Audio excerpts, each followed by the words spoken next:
Assalamualaikum. Saya bersama Datin Syahzayati Cik Hassan. Datin Syahzayati ni adalah ketua chapter Pantai Timur. Pantai Timur, apa khabar Datin? Alhamdulillah baik. Dah siap makan dah semua? Kan dah kenyang dah. Dekat high tea tadi sedap-sedap makan saya dengar. Saya duduk je sini, saya tak ada masuk. Okey Datin, bila chapter ni baru dilancarkan, kan? Pastinya you punya planning. You punya, apa tu orang kata tu, point of view. What is your plan, apa semua kan. Jadi Nida nak tanya kat sini. Kalau kita tahu, meniaga ni bukan pasal wang ringgit saja, bukan pasal keuntungan saja tau. Tapi juga tentang moral support. Okay?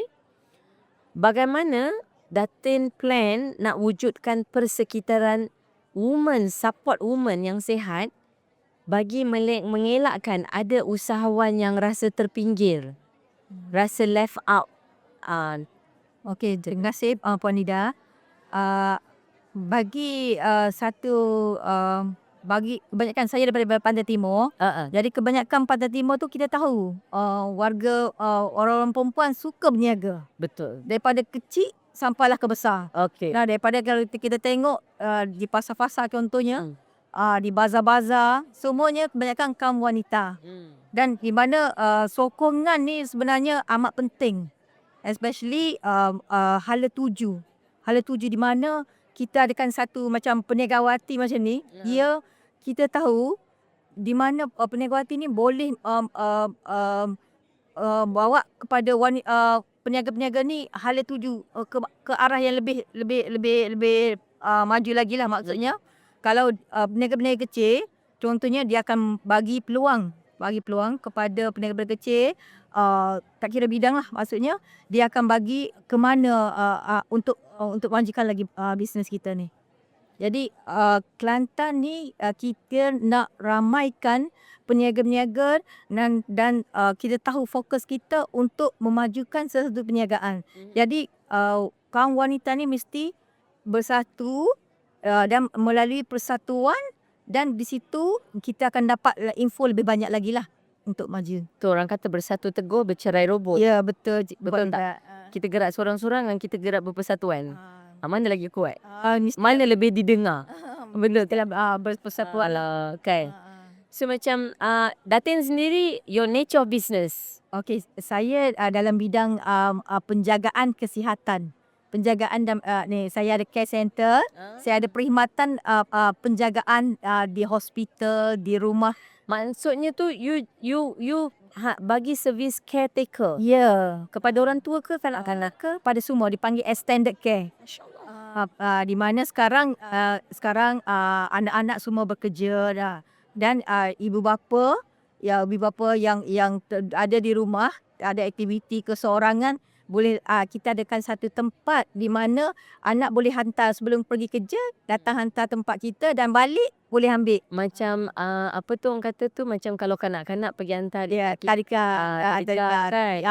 tapi kat sini kita kan ada untuk orang aktiviti lah. Ya, betul. Oh, masya-Allah, that's very noble, you know. Sebab di sini kita juga boleh mengaji Quran, adakan aktiviti riadah semua. Wow.